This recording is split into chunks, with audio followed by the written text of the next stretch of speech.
Alam mo yung pakiramdam na may gusto kang sabihin pero hindi mo magawa?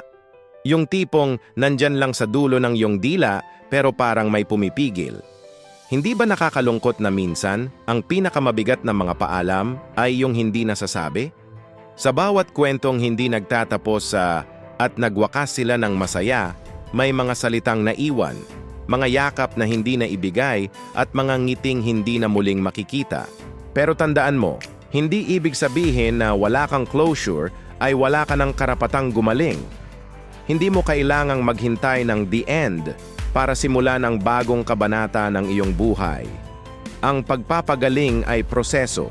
Minsan mabagal, minsan masakit, pero palaging posible.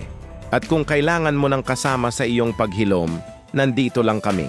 I-follow mo ang channel na to para sa mga salitang magpapaalala sa iyo na okay lang hindi maging okay. Salamat sa pakikinig, kaibigan.